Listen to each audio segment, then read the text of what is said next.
Good day, everyone. Welcome to another edition of the NMTV Talk Show. Today, we are going to talk about shattered dream. We are going to attempt to suggest how you can come back on your feet, what you should and must know as a person. I'm Dr. Nana. This is NMTV New York, and I have Dr. Chris on set with me. Thank you. I'm pleased to be here today. Thank you and welcome. So, shattered dreams. What is shattered dreams? How do you come back when you think your dreams have been crushed? When something has happened and you are broken or living in denial. Meaning when something happened and you feel your dream has just been crushed. Your beliefs on how things should be. How do you resolve that? How do you come back from that point? I think the worst thing anyone can do in that circumstances is to avoid the reality. The first thing that you should have or you have to do is to realize if you were creating a false scenario in your mind. For you to call it a shattered dream, you have to now evaluate.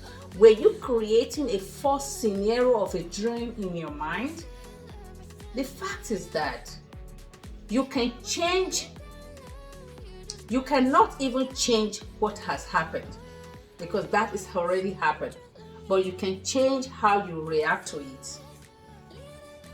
Listen, experiences of shattered dreams can cause someone to lose hope entirely. Through shattered dreams, emotions, and all of that. But what were your dreams based on? What was it based on? So we are going to attempt to offer some thoughts on how we might move through these shattered dreams, emotions, or denial, or falsehood, or whatever it is that you were creating as a dream in your heart. So, Dr. Chris, what do you have to say to this? So you're going to delve deeper into this. Well, thank you, Dr. Nana, again. Maybe for this Sunday, we'll probably bring in the introductory part to this because it's a deep topic that I think we should take our time to do and to explore in depth. Okay. So, but for now, I will stay with the definition of shattered dream and try to coalesce my thoughts around the meaning of shattered dream. Earlier, 2 episodes, we started with Lawful lawful captivity and how it is linked with criminality and sin. And willful. And then we said that willful ignorance is probably even criminal. a crime. Yeah. Okay. So, and today we are talking about shattered dream. So if we take those 3 in processes, we'll see that willful ignorance leads to the other one, The lawful captivity. Yeah. Because if you decide to be willfully ignorant, and when we say willful ignorance, some people will say negligence. Because it is, I explained in the last edition that it is a situation whereby a person decides, even knowing the facts, decide to stay in a situation that is harsh, or decide to neglect those realities and still commit an act that is not supposed to commit. Correct. And so it makes you a willful, ignorant human being. Right. So in the situation that at hand, when you willfully ignore information, like I said before, you become ignorant. Correct. And when you are ignorant, you act stupid. Correct. And when the person acts stupid, it becomes a lawful captive. Correct. Because you know full well you submitted yourself under a terrible situation or a harsh condition. So who is to blame in this circumstance but you? You understand? So when such situation happen, willful ignorance leads to lawful captivity, and lawful captivity eventually leads to shattered dreams. What is shattered dream? Shattered dreams, in short, means it's a metaphor. According to definition, means it's a metaphor for a sense of disappointment, which people feel when things don't go the way they thought. They thought about it. Now, can we say this of people who are willfully ignorant? I will say yes and no, because one, you are willfully ignorant because you decided to stay in that situation. So can it be that you were genuinely feeling that this will end good and it didn't end good? We can't say that for people who are willfully ignorant. Because they knew that they selected to be here, and they are hoping somehow that luck will change and things will end up good, even though you know that the indices of what you are doing points to the fact that it's not going to end good. So willfully ignorant people, I will not say do not desire or do not expect that it will be a situation of shattered dream. So the people that we can legitimately say they are in a condition of shattered dream will be people who were not willfully ignorant. People who were probably genuinely ignorant, or people who do not know, who have not sought that level of knowledge. That comes to knowledge is power. You understand? So information is power here. Power. So shattered dream is a sense of disappointment that comes after you expect something to end one way and it ended in another way. So shattered dream, what is disappointment? It's a feeling of unhappiness. You feel emotionally sad and all these things as what you had expected did not come the way you expected it. Going back to your question that I should delve deep into willful ignorance, shattered dream. We will say that shattered dream is that condition of disappointment that which people feel.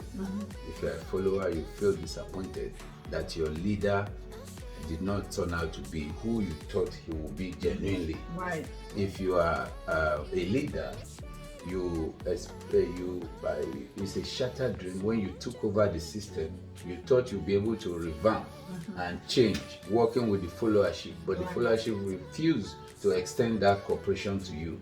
So your dreams are in a way shattered. So when the shattered dream is there, then the people feel disappointment. And that is my basic introduction, that shattered dream is not necessarily for people who are willfully ignorant of a situation, but for people who genuinely were expectant of a good turnout and it turned out bad. That is shattered dream situation. Okay. Well, thank you for the way you have explained it so far. But however, given the Nigerian situation and what is happening right now, because these are topical issues that we really want to talk about to help others to understand what is at stake. Given the situation of the Nigerian youth, the Nigerian youth is from the age of, according to the United Nations, 17 to 45. 17 to 45. That's like way up there. So like 10 years more. For people who are like in the 30s, who are believing in miracles, in magic miracles. How can they speak of shattered dream? How can they not understand that information is key in these days and age to understand and not be disappointed when something goes wrong? Why is it that most of them actually believe in all this magic? Thank you, Dr. Nana. I will say this: anything that is based on false hope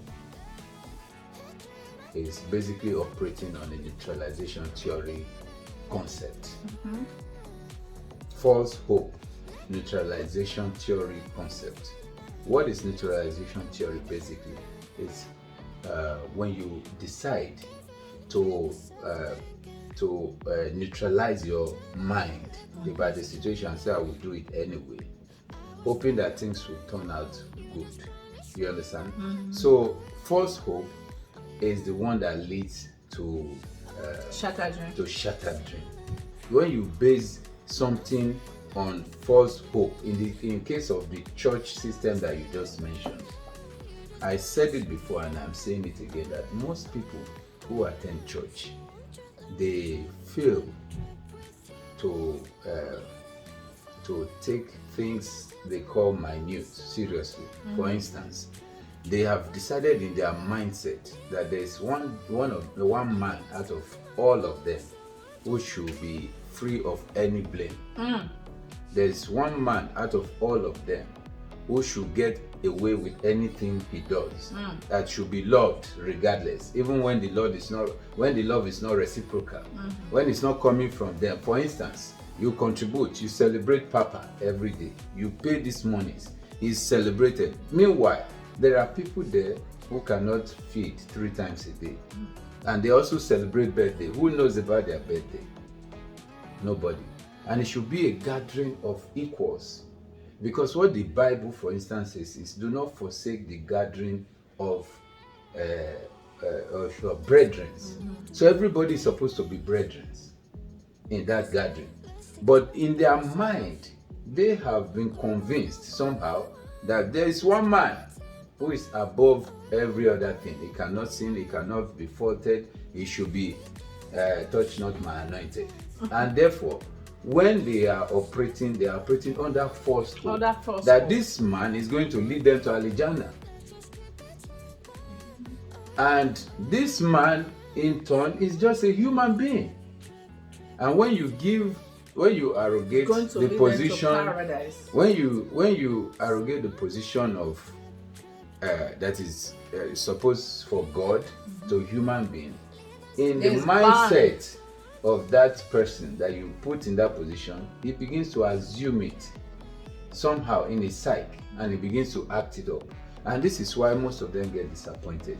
And this is why many of them, you said before, the question you asked is that why are they not getting it? Because they have already based this on false hope that this man who went to Bible school, or who decided to call himself a pastor, knows more than they know.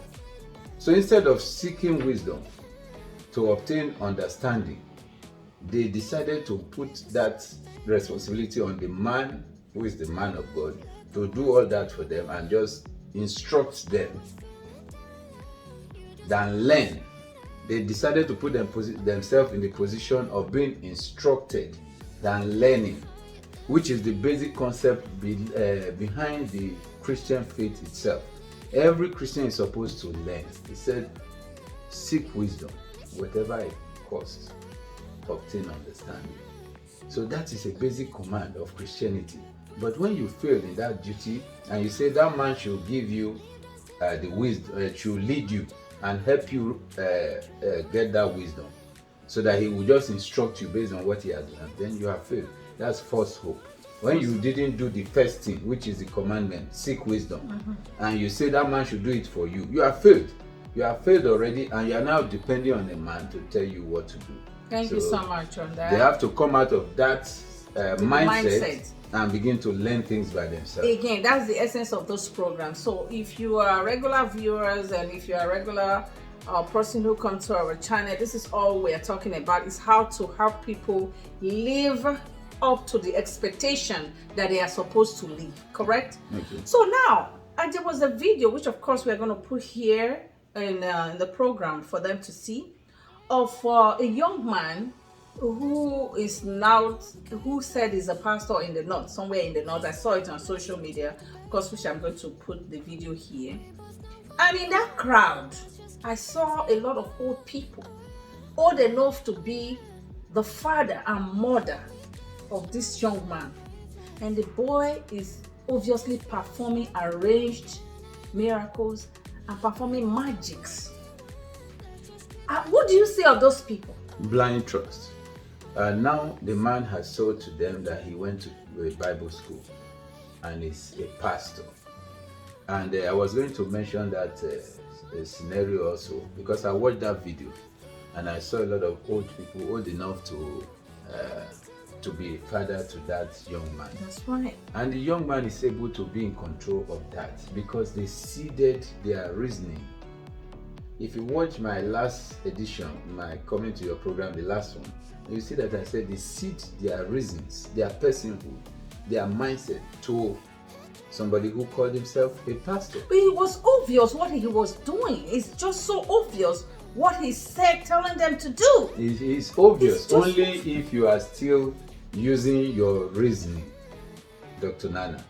At the time you seed your reason to another man, you stop using your senses. So what made them do that? What makes them do that is the conviction, neutralization. Okay, I don't want to be bothered by this aspect. Let this man do it for me, and then I will just follow his instruction.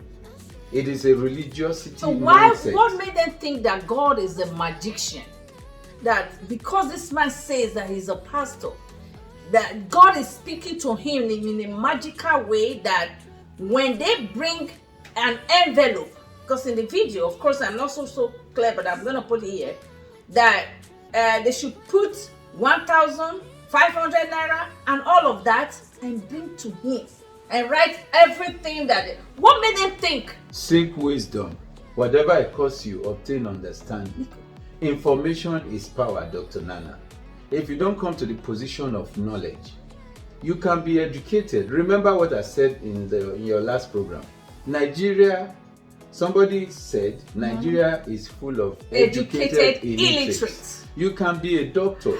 You can be anything. You can be an educated person. Most Nigerians, averagely, they have some level of education. Of course, and sound. But yet, a charlatan at 28 years old, that boy should still be in school.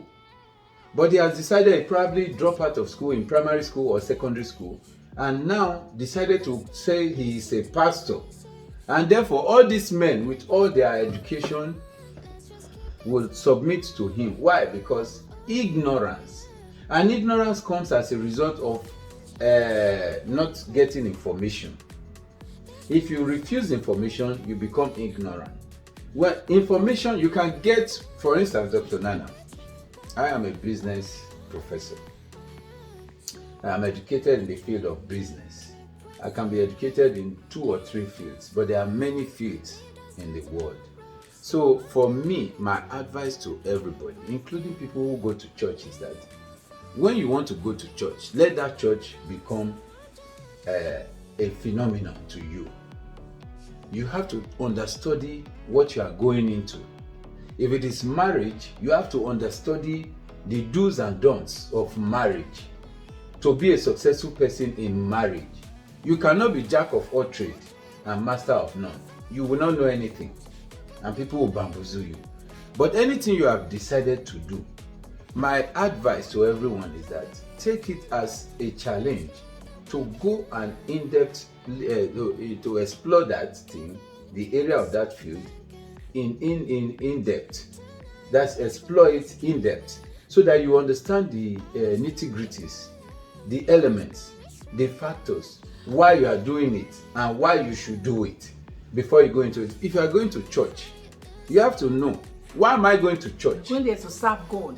So if you know you are going there to serve God, why am I going to serve man? How do I serve God? Those are the insightful questions. So, but how do I serve God? Why am I serving man? Why am I serving man? Why do they think that it's okay to do what the pastor is saying, even though logically you think this is not right? Why are they still doing it? Again, I'm still telling you that information is Because power. it doesn't They really have make not sense taken to the me. time to understand why they are going to church. Listen to me carefully, Dr. Nana. I can be going to church because I believe in my mind that church will give me protection from witchcraft attack. Wrong.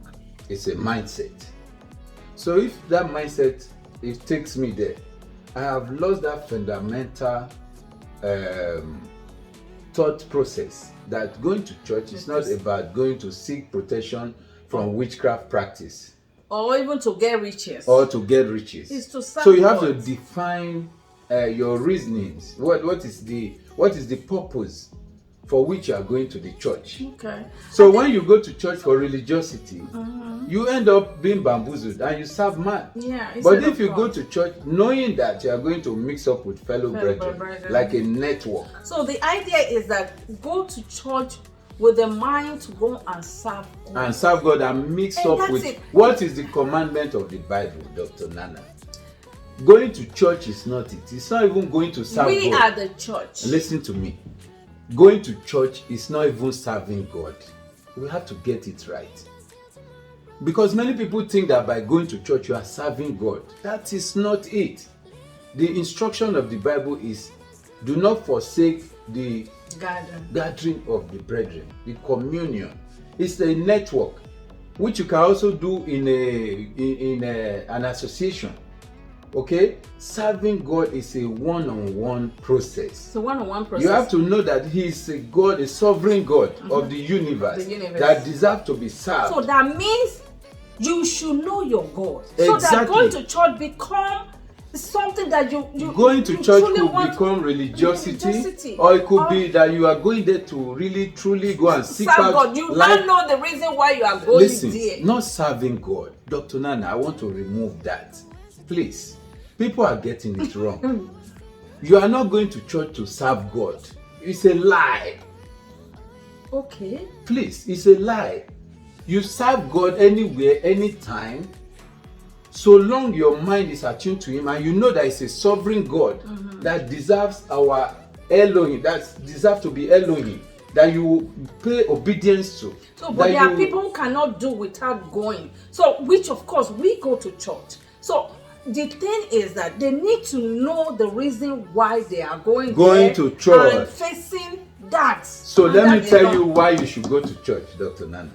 Go to church to solidify your faith in God. That is awesome. Iron sharpeneth iron. That's what the Bible says. Amen to that. Because if you mix up with other people, it keeps reminding you of what you should be. If you keep hearing those words, you exchanging with another person, when you have issues, they will tell you, they will guide you the way it should be. Yes, that's good. In your line that of is good. service I like that. And religion. I like that. But going to church is not serving God. But going there to remind you. Many people go to church saying, oh, if I just go to church, even though you go to church and sleep all through, you think you are serving God. Even though you go to church and go and quarrel and go and do all those things, you still think you are serving God. But going to church is not serving God. It is having that relationship with God. And having people around you to always put you in the proper pedestrian. That's the proper path to serve God appropriately. I think that is what in the regular world, in the secular world as we say it, that is what we call mentorship. Mentorship, yeah. When people are mentoring you so that you have a purview in life. The worldview of Christianity is to serve God in the Christian way. So I think in that sense is that the people of Nigeria should know that going to church is not going there to go and pray to God so that you can make money. Absolutely. Out of that. Absolutely. Because that is what is missing. And that's why they are ceding to those men, those fake men of God, because they think by doing that, God will now hear them and bless them. No, that's wrong. Thank you, Dr. Nana. People need to understand that a Christian is somebody like unto Christ. What did I say? A Christian is somebody like unto Christ. That's why we are Christians. Christians are people who behave like Christ, who act like Christ, who do everything like Christ. Now, Christ as a phenomenon, Jesus Christ as a phenomenon, it's not just about miracle. That's right. He was an inspiring leader. He was somebody who gave a leadership path to his followers. He gave them hope, not through miracles alone. Because when you pick a piece of somebody's life and define that person with only that, it becomes a ritual situation like it's in Nigeria. That's happening they now. say, oh, Jesus healed. and therefore you must transport ritualism into Christianity. That's wrong. Christ is more than just that simple box that they put Christ about making magic, about making money, about making all these miracles. When you begin to take only miracle out of the life of Christ, then you miss it. Christ is an embodiment of Christ is an embodiment huge. Of truth, it's huge. Of love. Studying the life of Christ alone can take a whole lifetime, and you still don't know it in entirety, because it depicts everything that mankind So how do we now be. Transform the people of Nigeria? Because there's a very sad story that I saw on social media where an old man went to maybe it's an uninvited guest to a wedding. And according to the story, of course, which I'm also going to put the video here, because knowledge is power. People need to know that things like this are happening and they need to stop it. If you don't know, then you will not be able to stop it. That this man did what he did, and the groom actually died few months or a month after that wedding. Dear, that is a complete shattered dream again. Dr. Nana, ignorance leads to lawful captivity. Lawful captivity leads to shattered dreams. Ignorance leads to lawful captivity. Lawful captivity leads to shattered dreams. Now, like I said before, when you want to go into marriage in a particular location, you have to do your research. You have to find out information, the do's and don'ts, what you should entertain and what you should not entertain, things you should put in place. So as young couples going into marriage, I'm advising them, you want to marry in Nigeria, you have known about this ritual thing going on now. You have to make effort to ensure that you mitigate against it. That's right. For instance, that video you mentioned, from the body language that I observed, they don't seem to know that man. But because of ignorance, they saw him, even though their body language, they still willfully allowed him to spray them to the point that he had access to their faces with the last Where moment. was the parent? Where are the parents of those? So they they were captivated by him coming with a bag of money. So they didn't watch out for the other parts, and the rest is history now. The young man, according to the movie, is dead. The short video is dead. So that life is shattered. It's shattered. The Even dream the of bride, the young woman, the bride, is shattered. It's shattered. The dream of the man was cut short by what? Willful ignorance. And not only of them, of the people around them.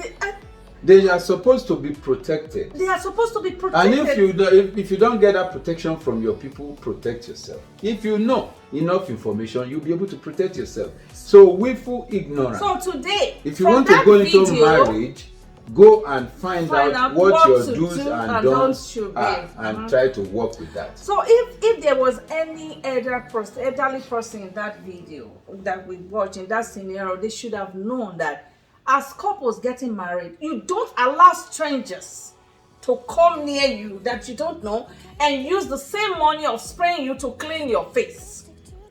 This is obvious ritual. Please, for everyone out there, don't allow anyone to spray you money and use that same money to clean your face. Whether you know that person or you do not know that person. Again, my channel is creating awareness to letting you know that these are rituals, and when that happens, most of them cannot be reversed because this person now is dead. So in closing, I want you to advise the youths. Before the advice, I want to also go back to that young man who is a charlatan in Kano. Okay.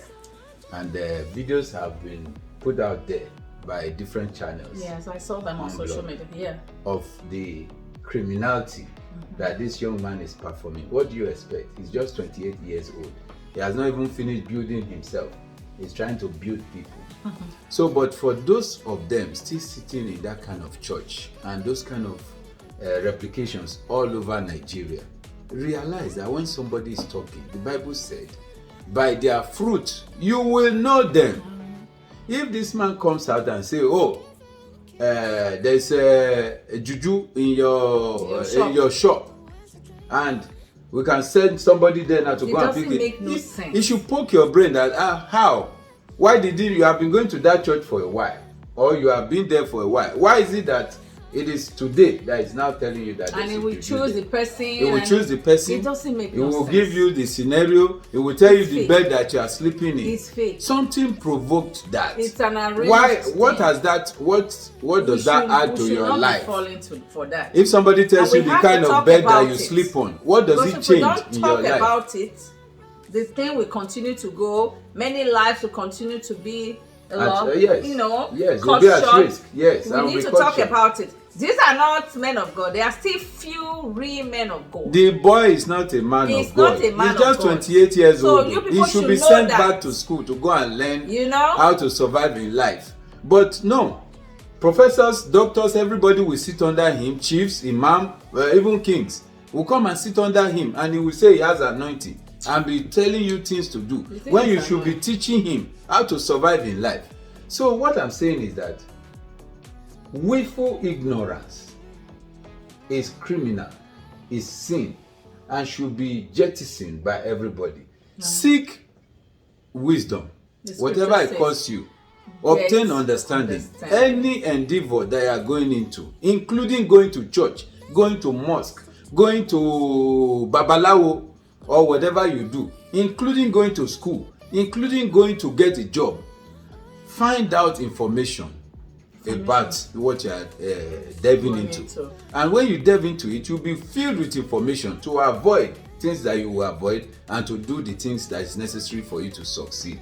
This is the way to go so that we can have peace at last. If somebody like some man in Edo State, they talk the way they talk, and you know that that's how they talk. Why would you be under that kind of person if you are not the same type of people? That's right. And you say that that's your leader, your mentor. It does not make sense. Advise the youth with the fun. So please continue to expose the charlatans. When I say charlatans, when we say charlatans on this channel, we are not talking about men of God alone. Everyone. Charlatans are in politics. People who should not be there. Who make are just unattractive. Make politics. We expose them with phone. They are very reckless. People who are like that, they are stupid people. You can get them on phones and expose them. It's cheap. Nobody can ban phone. Record them, put them out there. If you don't have your channel outlet to put it out, send it to me. I will help you to broadcast it, and we will do the just thing so that we can clean up our churches and get sanity back to the system. Now the politics is coming. You need your phones to expose ritualistic politicians. We cannot allow that to expose them, because towards every election there's a lot of killings. Why are we killing people like this? You need to expose them with your phones so that we can clean up the politics of Nigeria. You need to go into government organizations. There's a lot of fraud, a lot of even killings too going on there to take people out who are right. Expose them with your phone. Use your phone. You cannot miss it. When you use the phone, when you call people out, as I always say, you call them out, they will be forced to change. And the way to call them out is your phones. The phone is the technological ear of the world. The world's so use it. So thank you all. Thank you so much. Thank you all for watching our youth. Please